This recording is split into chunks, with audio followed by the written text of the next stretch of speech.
Welcome to the Speak with People podcast. My name is Jason Raitz. I'll be your host, and this podcast exists to help you improve your communication skills. Whether you communicate one-on-one, to a team, from a stage, or from behind a screen, we know that when we improve our communication skills as leaders, it exponentially changes everything. It improves our relationships, it improves our leadership skills, and it improves our business skills. So let's get ready to dive into this next episode.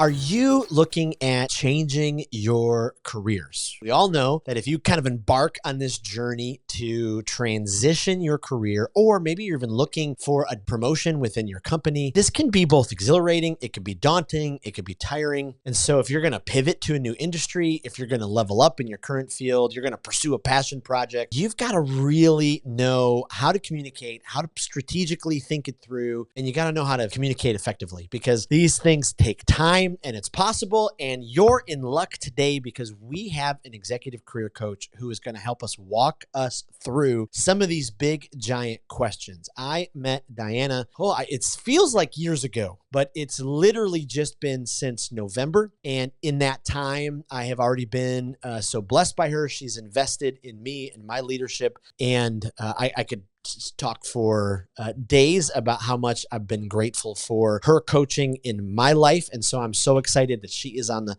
Speak with People podcast. Before I go into more and more of her story, I'm just going to go ahead and welcome her. Diana Alt, thank you so much for being a guest on the podcast today. Hey, thanks for having me. Absolutely. Been looking forward to this one. Absolutely. Diana, what I love about you is you get right to something. And so we spent a week in the mountains of Tennessee at a mastermind together. And as we were getting to know each other, what I loved is you were so open to coaching. You were so open. And I remember showing you my LinkedIn page and you were like, okay, it's a good start, but let's go at this. And you gave me like some great changes. And so ever since then, I've called you a few times and asked for some of that advice. So I really do appreciate it. But for our listeners, I'd love for you to take them into your story. Where did you get to this place where now you're an executive coach? You coach executive leaders. You help, leaders with career transitions. How did you kind of get us to that journey? Well, sometimes when people ask me about this, I say, well, I coach because I don't know how to not coach. Sometimes you peel back the layers of the onion and realize how early you started doing something. And I think I've gotten back to some friends saying that I was kind of like this in junior high or high school. But I really start my origin story for the bulk of what I do with getting laid off twice during the tech wreck of the early 2000s. Ooh. So I'm an executive coach and career and job search coach focused on leaders in tech. And I got into that niche because I spent 20 years in tech. Wow. So I started my tech career in consulting in 1999. And then within 2 years, the internet bust happened. I got laid off, got a new job pretty quickly, got laid off again. And it was just really rough for a while. But I had to figure out, how do I talk about myself and execute a job search in the worst tech economy ever, even including this one that we see so many headlines about tech layoff. But that was really the worst because nobody made a profit on technology in 2001. But I had to figure out how to eat and live indoors and make money whenever there were people with 5 to 10 more years of experience than me willing to work for the same money. So I had to figure that out really, really early. And I managed to make it through the tech wreck, and I got a job at a healthcare IT company full-time and stayed there for 5 years, and all was well. And I basically moved through and had a really good career. And then I started helping people with career development whenever, probably about 2004, I was a manager for the first time. I had, my little 4 or 5 people working for me, and my boss said, hey, career development is part of your job. So I did it, not realizing how many people don't help their people with that. Right. So, I had job search very early on. Then I started looking at more holistic career development. And then in 2009, I was in a really toxic job, and my husband was too. And to make a very long story very short, he passed away in 2009 after he had been working a crappy job. Mm, And I just decided life's too short for that. yeah. So, I had a new job that I got right before he passed away. He had actually gotten a new job because he was in a bad situation too, right before he passed away. And we were on this trajectory to be in a much better environment. And then he got a brain tumor and was dead 5 weeks later. So Oh, that's the point where I was like, all right, we're not doing nonsense anymore. And that's when the switch flipped of it's not just about getting a job. It's not just about following the career path that HR laid out. It's about figuring out how what you want slots in with all of that other stuff. wow.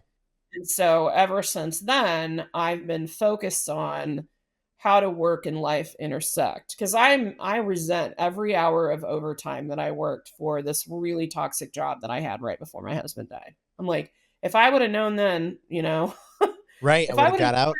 no, I would have been leaving at 5 o'clock every day. Yep. I wouldn't have been trying to put so much into that job where there was just no way to win, you know, because some jobs are like that. But ever since then, I've just been evolving coaching skill. I've been working with people on job searches, on trying to plan for promotions, on figuring out what they want to be when they grow up, and on executive performance, preparing for the next big thing.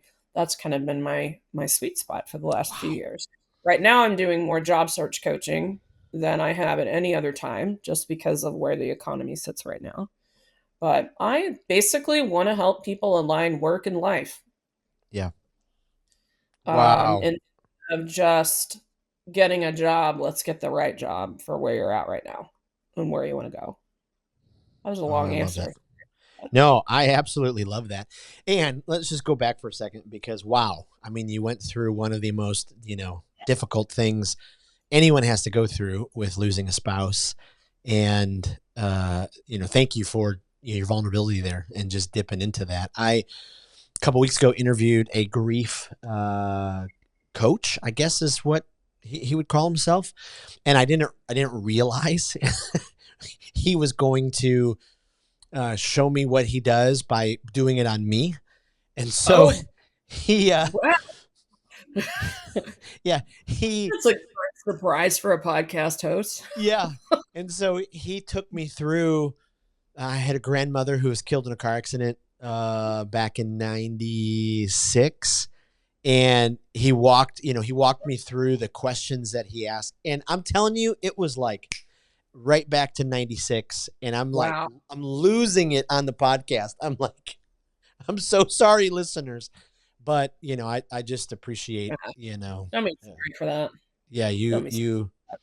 you sharing that. And so, okay, so you're doing, let me go one other thing that you hit on the story. So why do you Sure. think more companies, or do you think it's two-part question? Do you think it's larger companies that only invest in learning and development, or do you think smaller companies that just don't have the resources, they don't have the know-how, they don't have the strategic, or do you think everybody's just behind? I Are think they not looking at their employees I in this think kind of?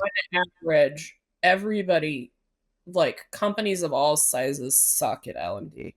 Mm, And that's not to say there aren't some good things happening, but my philosophy around L&D parts ways with a lot of the so-called experts. mm, Because in large companies, a lot of times what happens is that the company will spend and they'll invest a lot of money in training. They'll invest in an L&D department. And then what'll happen is sometimes they don't want to spend much money letting people go to outside stuff. yep. Like they're not as open to spending money on like, well, I want to go to this John Maxwell thing. It's like, well, we have leadership training here.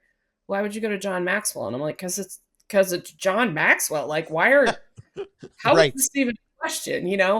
But so they sometimes will invest so much internally and then they will be hesitant to fund things outside the company, especially where leadership development is concerned, because they feel like we already have something. Technical training can be a little bit different. Sometimes they're a little more open to that. Yep. The other thing is that there is an addiction to identifying leaders based on whether they manage people or not. Oh, So what you'll see happen in a large company or small company, like, but usually I see this in large companies, they will have an L&D thing, they'll have leadership training programs, and they will hit the following groups. They'll hit college grads. So they might have something that's really nice for people that are beginning their career. They will have onboarding that is various degrees of suck or not suck, for anybody that starts the company, which is nice. But in most places, onboarding is pretty basic. It only right, teaches you about the company. It doesn't help you that much with your actual right, job. And then they will have manager training for new managers.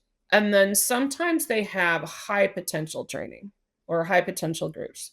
So there's companies that will say, oh, these are our top flyers. These are the people we think are going to be executives in the future, that kind of thing.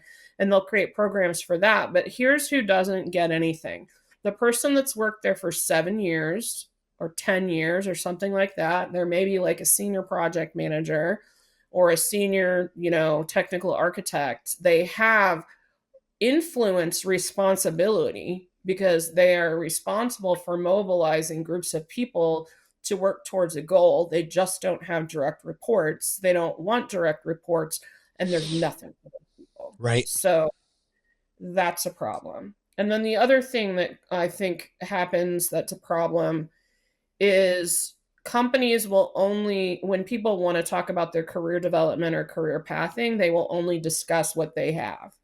Mm, So, for example, if someone is like, I was a product manager, if I would have worked at a company and asked what's the career pathing, they might have talked to me about, oh, well, you can try to get to be a director of product management, or maybe you could pivot over into, this marketing manager role or something like that that's adjacent, but all within the confines of that company and that company's agenda. And so if your aspiration is actually to own a business, it can feel dangerous to tell your employer, when really one of the best things, like if I had to go back and do it over again, I would have pivoted into marketing for 2 to 3 years before I left corporate to own my own company, wow. because there's a lot of stuff I could have learned. Now, enterprise marketing and solopreneur marketing are different, but there was a lot I did not know.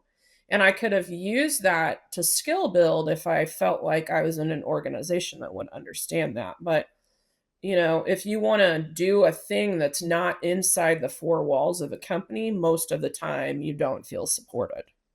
Right. Um, maybe 10% of bosses I've ever seen will get notice from somebody that they're leaving. Oh, I'm going to go do this. I'm getting this management role that doesn't even exist in our company. And they get told, oh, that's amazing. I'm so happy for you. How can I help you? Or they want to do something that's not in the four walls. Oh, that's amazing for you. How can I help you? Right. So basically, L&D is focused on people that have direct reports, and it's focused on the company's agenda, and that's not L&D the way it should be done, in my opinion. There also needs to be boundaries. Like, I get how we Sure. got there, Sure. but that's some of the things that I observe. I have a particular disdain for high potential programs. Um, because, and I've been in them. Like, Yeah. I've been on that hypo list, and you're going to meetings that normally you wouldn't get to go to and that kind of thing. But it really is a popularity contest. A lot of times there's no understanding of what, like, why are people here? What makes them eligible for that? And what's the benefit for them being in that? Like, why should we do that? Why should they value it? And how do we not overlook people that Right. really Right. have justice potential, but maybe are quieter? Right. Yeah. I think you're so right on, because so often that popularity, or it's the people who maybe don't have what I've experienced, some boundaries. And so they work 60, 70, 80 hours a Sure. week. And of course they've Yeah. gotten the eye of, management. And now all of a Yeah. sudden, the person who's like, no, I can't do that. This is what you pay me for. This is what I'm doing. They don't get the same eye because they're not willing to, Right. do all of that. It's really funny because like early in the career, I think a lot of us make that mistake. And then eventually you look at it and go, actually, this is the time management problem. Right. Like this person can't get their work done. And the problem is either them not knowing how to manage their time, their boss not knowing how to manage a team, like something's wrong, but we're taking that person and calling them high potential. And the main thing we're citing is hard work and ignoring the bustedness in the system that Yep. creates that. Yep. So, Oh my goodness. Okay. So let's walk through the professional leader who is in their place, and yep. they're thinking, okay, it's time for a transition. I got to start, putting together a plan. What are kind of the common challenges, the things that, okay, this leader is going to have to navigate so they can overcome them? What are the kind of those first steps? The most important thing is that people have to be willing to actually say what they want. Because if you Ooh. will not identify and say out loud what you want, you can't get anywhere. Yep. And this is important for two reasons. The first reason is that a lot of people they keep listening to you hear the term royal we, which means you. Like, we need to do the dishes after dinner, which means you need to do the dishes after dinner.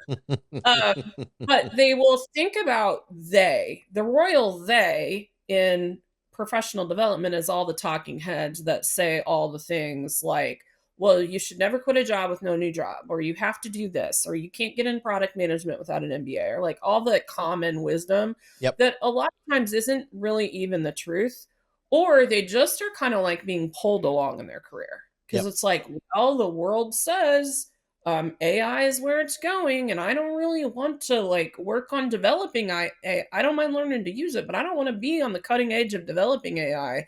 But I have to because they say I should. That's a problem.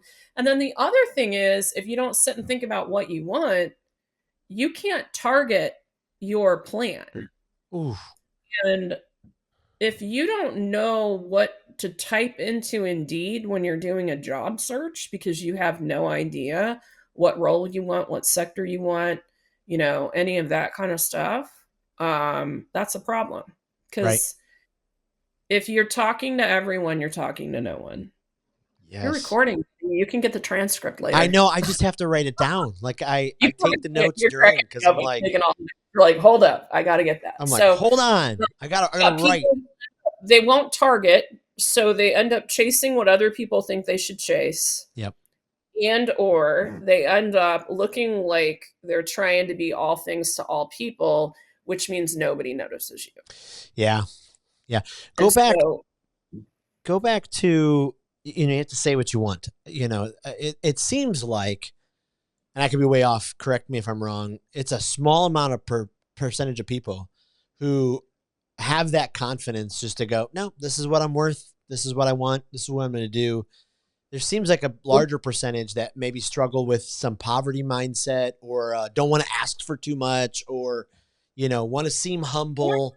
We yeah, kind of get, there's a couple different things around that, and these things are very little of it is black and white. It is black and white that you need to say what you want. Now, yeah. um, I just had lunch with my friend that owns an IT staffing firm today. He's a IT recruiter for 30 years. And we had a whole conversation about the difference between your worth as a person and the value of your skills in the marketplace. Because right now there are a lot of people that are finding that their skills don't command as much money as it did 2 and 3 years ago Wow. when the tech market was screaming, and just moving really fast. But that's different. Like having to take $20,000 less in pay in 2024 because the market change doesn't mean that you're not valuable as a human. So that's some head trash that people have to deal with. But what I'm really looking at, when I say, what do you want, is there's a lot of people saying, well, you can't get this. So some of the narrative right now is, well, all these companies are return to office. You can't find a remote job right now. Well, there's less of them. There's less fully remote jobs objectively right now than there were 2 or 3 years ago, but they do still exist. And if that is a deal breaker criteria for a person and they're willing to take the time, then they can get that in a lot of Yeah. fields. So when people say, well, you have to do it this way, another thing that I have heard people, I work with a lot of product managers because I did almost a decade in product management when I was in tech. And there's a lot of people that have this idea that you have to have an MBA in order to get a product management job. Not true. There are companies that want that. There are other companies, plenty of other companies where you do not have to have that. And I've also heard, well, you can't pivot from software engineering to product management. Well, yeah, you can. Like a hell of a lot of people actually do that. Yep. Do you need Yep. to talk about yourself differently? Yes.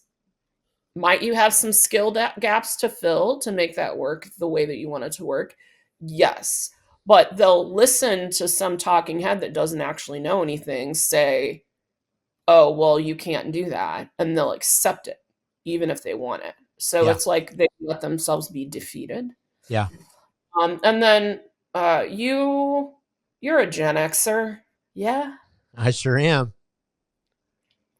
We heard a lot of things out of our boomer parents and silent generation parents along the lines of if work was supposed to be fun, they wouldn't Right. call it work. Right.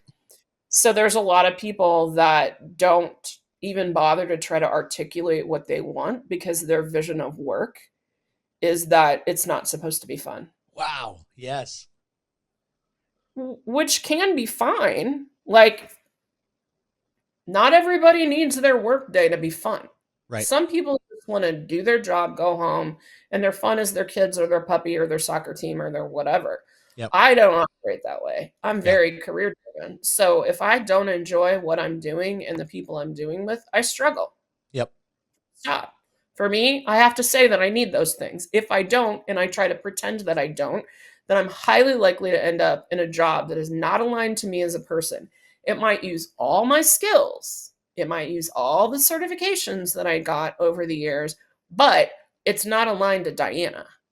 Yeah. And that's a recipe for disaster. Now, our standards might be different. If you got laid off and the severance is running out and the wolf's at the door, you might change your standards for Yep. a period of time. But intentionally changing your standards to meet your financial needs is different than saying, well, work's not supposed to be fun. Work is supposed to suck. Does that make sense? Yep. 100%. Well, it's so fascinating too, right? You bring up the Gen Xers because then you have the millennials and then you have the Gen Zers who are approaching work, totally different. I see a lot of, so what I'm starting to see from Gen Xers is that they're starting to look, a lot of them have kids that are they got those Gen Zs that are graduating college. Yep. And they're starting to look at work more like their kids. It's super cool.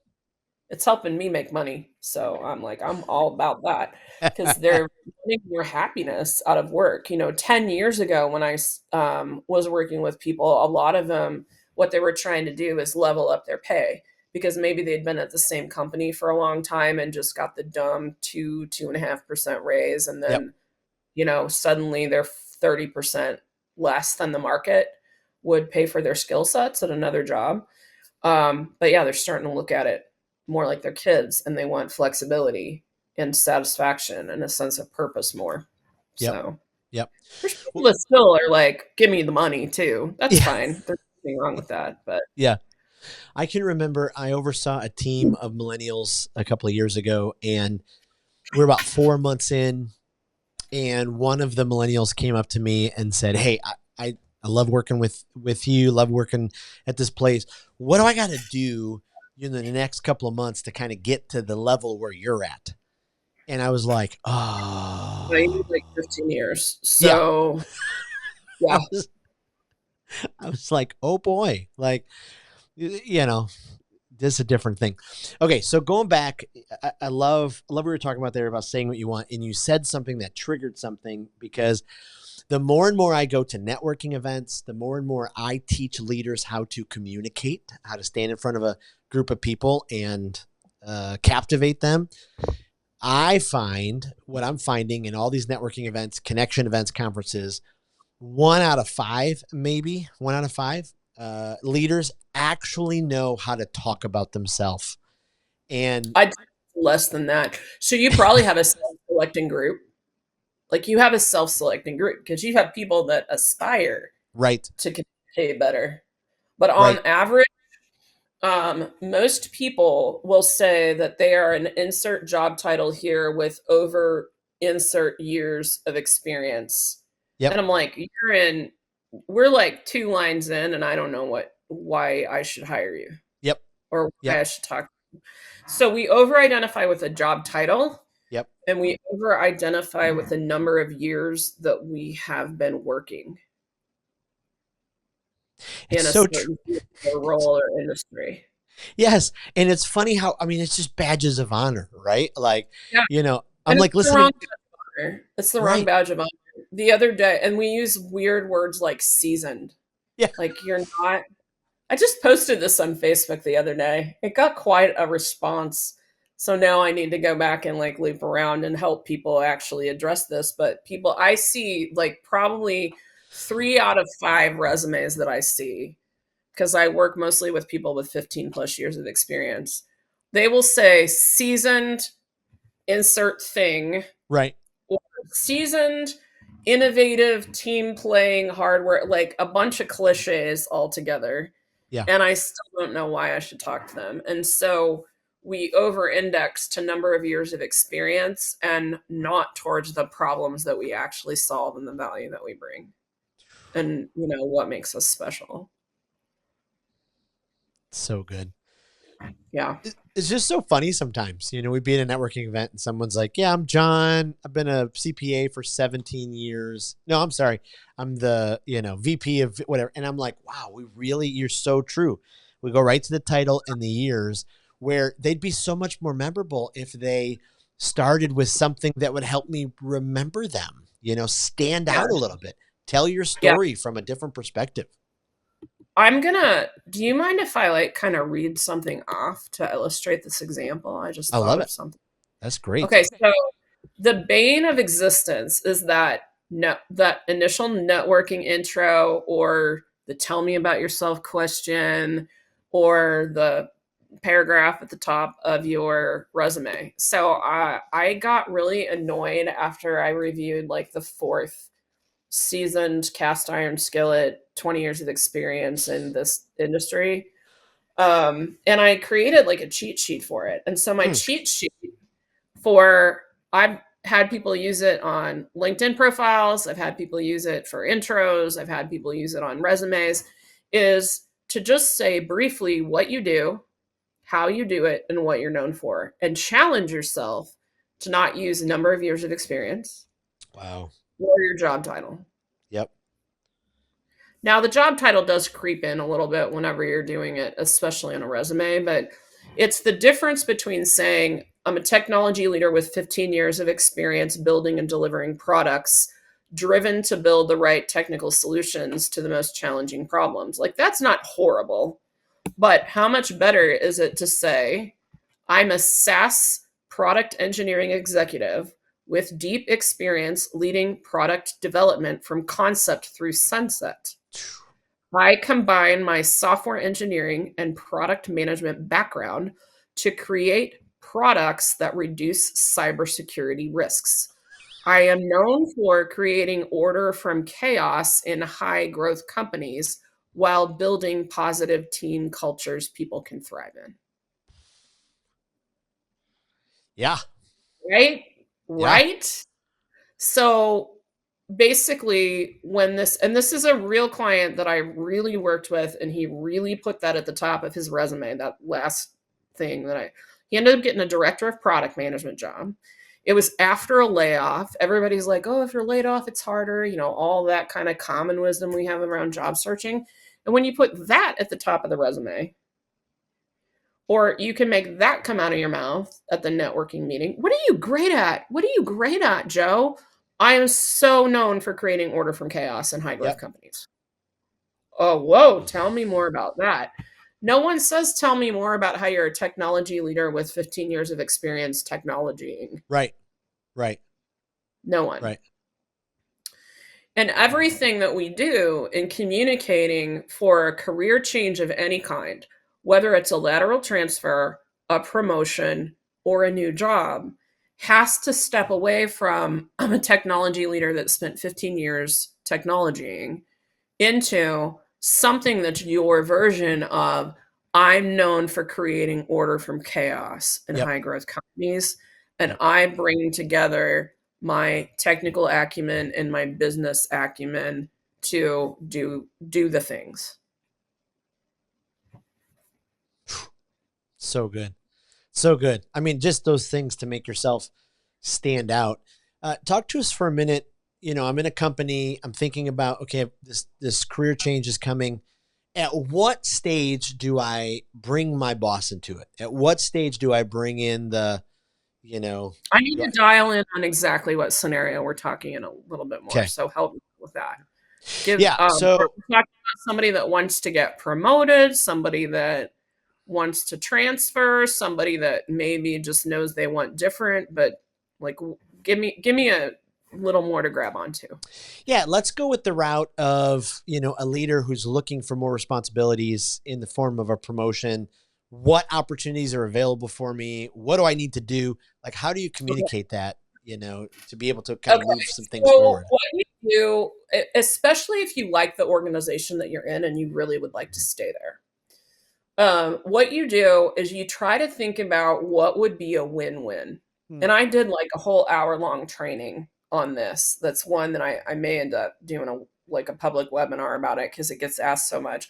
But what you want to do is take charge of that. The Hmm. mistake that people make is that they wait to get noticed. Oh, geez. So they wait to get noticed, and most of the people waiting to get noticed also suck at self-promotion because they don't want to brag. Like we're allergic to owning our success in our culture because we don't want to look arrogant, Yep. especially women. And this happens a lot with the people I work with because they're very analytical Right. and usually work on teams to craft a product or something like that. So they don't want to take all the credit whenever they worked on a team. They have trouble figuring out how to speak about themselves, etc. So if you can think, like an example of someone that I worked with before, she was working in like IT help desk support. She'd been doing that for a while. Her background before that was actually as an administrative assistant, and she just had a knack for the tech stuff, and so she moved into IT. And where she really wanted to go was more proactive and to be more like in a customer success or a project coordination, that kind of role that had a little more oomph to it and was a little more proactive. And so what I had her do is think about, where does what she wants to do intersect with a problem she's heard needs to get solved in the Yep. workplace. And there's a subtlety there that's very important. It needs to be something she heard that the company wants to solve for themselves or for their Hmm. clients. Yep. Because you can have a problem you've identified, but if you try to go to your leader and like propose yourself as I'm the solution to a problem that they don't even know that they have, that's an uphill battle. Right. In that case, what I recommend people do is figure out what that alignment is. Okay, well, I'm really great at X, Y, and Z in my IT help desk job. I want to leverage A and B skills, and I want to know the path for it. So, in that case, what the person needs to do is talk not in terms of titles, but in terms of problems that they want to solve and why they believe their current experience translates to that. Oh, okay. I'd really like Wow. to be in a proactive role with customer success. I've been in a reactive role on IT support for a while, and I close my tickets faster than the rest of the team, or I have higher customer satisfaction, or whatever those things are. I'd really like to take that thing and those skills and those results into something more proactive where I can help with A, B, and C. Yep. What do you think? So you're not setting, here's the job title I think you should give to me. You're setting, here's the kind of problem I want to solve for the company. Yep. You guys want to make sure your customer retention stays high. Well, I think I'm the person to do that because I've done these things in my support role. And if I'm at the front of the process, I can do even better. Wow. Then, if you need to be paid better alongside that, you can also say, I also would like to know if we can work together on a path to get me closer to the market rate for Oh, what I make. And when you have the conversation in this way, what you've done is put you and your boss on the same side of the problem. wow. Because it could be, boss, I think I should get promoted into customer success. And the boss could say, I don't think you're ready. And that devolves quickly. Yep. But if you say, hey, I know that we have a goal as a company to go from 92% retention to 97% retention in the next year. And I have done this for great results in IT support. And I think I can use that. How can I use my skills in order to meet that retention goal? And also, my research and my compensation has shown me that I'm actually underpaid by about $15,000. So, what can we also do to get that in order? And sometimes people want to have those conversations together, and sometimes they're separate. Yep. But you look at it like we're both working on this together. Yeah. Yeah. Ooh, that's so good. We take charge of it. This is the other thing. One of the most fun webinars I ever did is with our mutual friend Linda. I gave the whole hour-long presentation on the thing I just spent 5 minutes on. And part of the presentation I say, okay, and when you do this, where you're trying to talk to your boss about growth, you set the meetings. You tell your boss you want to do this and then say, I got you, I'll set that meeting up. And they're like, you can't do that. And I'm like, says who? The worst they can do is decline it. Right. And if I put something on a calendar that says I want to talk to you about my career growth and you decline that too many times, we're probably going to have a conversation with HR about why you're not doing your job. Wow. Or that's the time when you're just become clear that they don't want you to grow Yep. and start thinking externally. But yeah, you take charge of it and you take charge of the follow up, and you have to be patient and ask questions about what's the cycle on this. The biggest mistake people make is they start talking to their boss about a promotion right before their annual review. Yeah. Because most companies, by the time you have your annual review, you are well past the opportunity for promotion during that cycle.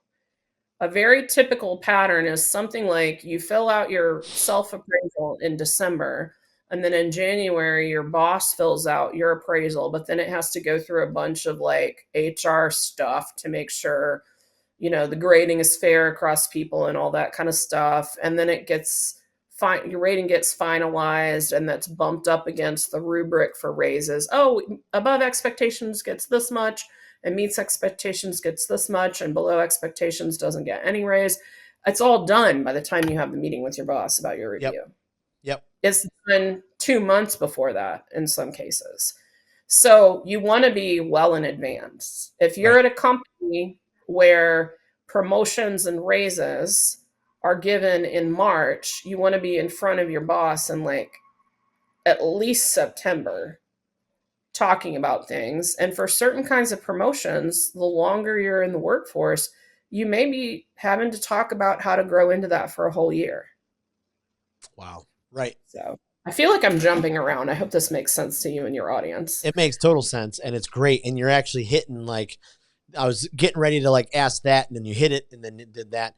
Talk to us for a second about the stuff that we post online, and what can hurt us and what can help us when companies are looking at hiring us, or looking at us for more stuff. Because I'm people are like, it's my social media, I can post whatever I want, but is there some wisdom?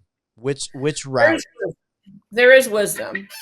So in general, I think arguing about politics and hot topics, that just isn't constructive online in general.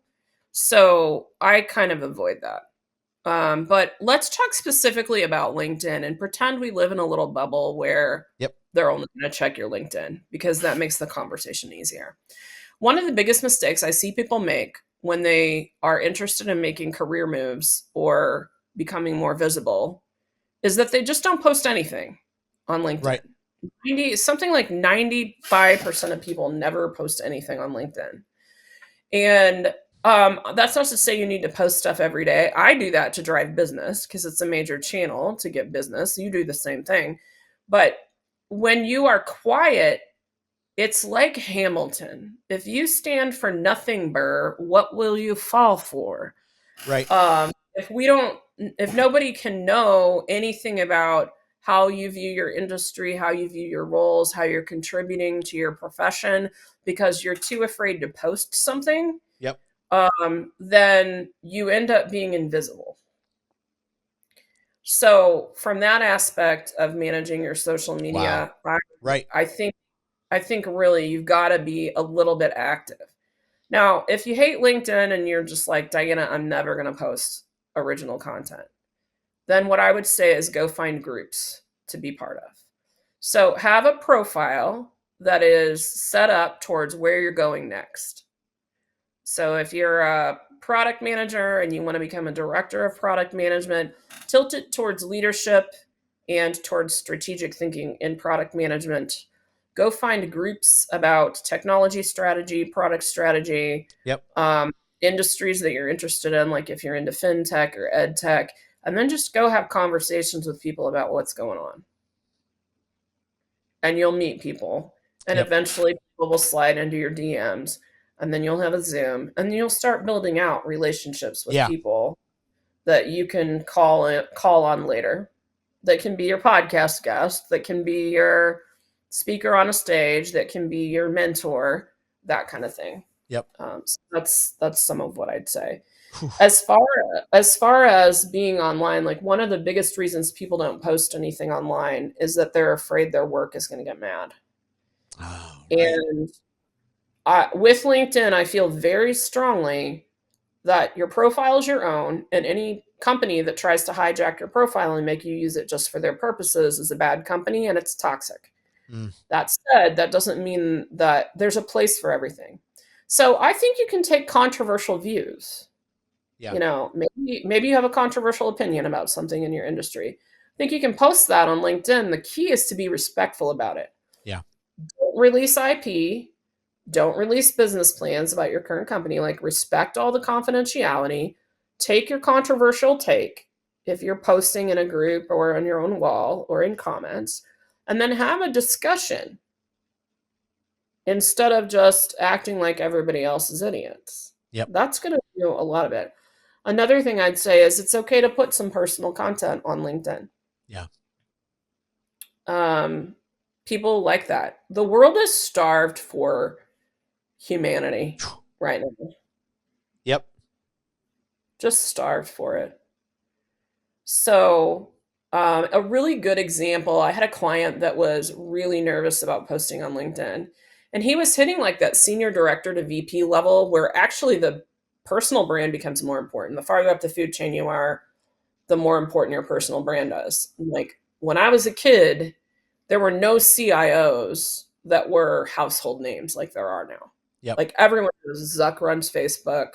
You know, Elon Musk has Tesla and Twitter. Like we know all these things. We didn't know that in the 80s Right. because now people have personal brands. And so this client cared deeply about good leadership, and he also cared deeply about fishing. And one day he sent me this picture of him with a giant fish that he caught in the lake by his lake house. And he explained some interesting lesson, like a little couple sentences of like a leadership lesson. And I think it might have even had to do with one of his kids fishing with him. And I was like, that, my friend, that goes on LinkedIn. Yep. You show that you like fishing, but you tell the leadership lesson. That's Yep. the way that you match that content up. Oh, I love that. I love that. You have, I mean, the time has just flown right by. You've given us so much great. I took a page of notes, so much great wisdom. Before I let you go, let's get your brain on some things. We always ask rapid fire questions at the end. Do you I have a love. favorite speaker? Is there Oh, someone who, oh, every time you listen to them, you couldn't highly recommend them enough? I that's really hard because I'm such a podcast person. And we'll get to a podcast in a second, but Well, okay. So honestly, I don't know. I like Brene Brown oh probably. I've yeah. never seen her live, so it's hard for me to think about that like, oh, public. I've never seen her live, but I've seen her Netflix specials and TED Talks and stuff, and I think that she's great because she's just real. Right. She's knowledgeable about all her stuff, but she infuses such realness while she is teaching that it's pretty unbelievable. Yeah, So, absolutely. I love So her. speaking of I a call podcast, do you have a I call podcast her our that's lady yeah. hang on, I call Brene Brown our lady queen of courage and vulnerability because she's always talking about that. So, anyway, I love podcast that. I love that. I use so many Brene Brown quotes. I should probably like be sending her royalties for those. for sure. Just buy Um, her book. I She'll know. like that. So when it comes to a podcast, is there a guilty pleasure or a leadership development kind of podcast that just you keep going back to? You'd highly recommend. Okay, my favorite leadership development, like professional development related podcast is Work Life by Adam Grant. Yeah. That guy is a savant for helping people understand workplace relationships and dynamics and what does and doesn't work. And he's such a nerd and is very joyful about all of it. Like Yes. he'll be talking about some weird research that he and his team of grad students did, and he sounds like a kid on Christmas. So, Yeah. I love it.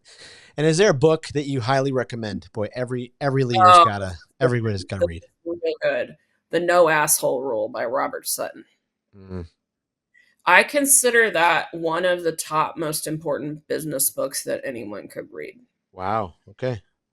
The premise behind it is, and I've got it.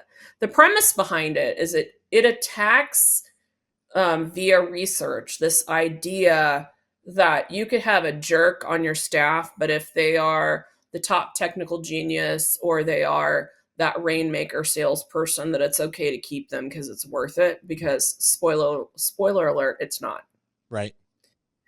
And so he talks about what the impact of having that kind of person on your staff is. You know, the sales guy that harasses people, the guy that just treats everybody like dirt under their shoe. I say guy, women can do this too, but it's one Yep. of the most important books that I've ever read, and I read it actually within.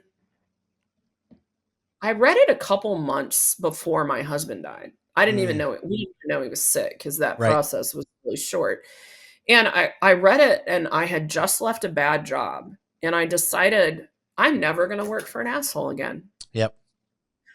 And so from that moment forward, every single time I got a new job, I didn't do it like in the interview, but if I took a new job or I got reorged under a new boss, I sat them down and I said, look, I read this book, I've learned this, and basically, I'm not going to work for assholes anymore. But if you start to act like one, I will tell you so you can correct your behavior. And I have a cheeky way of delivering it. Like I can get by with saying things sometimes Yep. that other people maybe can't. But I could tell with 100% accuracy who was going to be a problem Yeah. just based on how they reacted. Because the ones that are chill and are like, they're going to treat you with respect or they're willing to have conversations about stuff, they immediately laugh. They're like, I totally get where you're coming from. I don't look for assholes either. Like, I want us to have a good relationship. You know, if we're having an issue, please come to me. Yep. And then the people that are like, who the heck does she think she is? Yep. Those are the ones that always I would have more conflict with. 100%. So, but 100%. it's a really important book. And I think that it can maybe help some leaders have the strength to start really addressing those people that have maybe been a cancer in their organization. Yeah. Another thing I really like about it is that it distinguishes between a temporary asshole and a chronic asshole. Oof. Because anybody can have a bad time. You Yeah. know, like my dog died, my mom died, like I broke my leg. Yep. This project is taking 60 hours a week. Like I'm struggling. Like that's kind of in that temporary Yep. category. But people that have a repeated pattern of behavior for months and months or years is a whole different ball of wax. Yep. And so when they're talking about we don't want assholes on our staff or in our organization, they're meaning the chronic ones. Yeah. Everybody should get some grace to be a temporary one. Yep. So Wow. that was rapid fire. Yeah, it's amazing.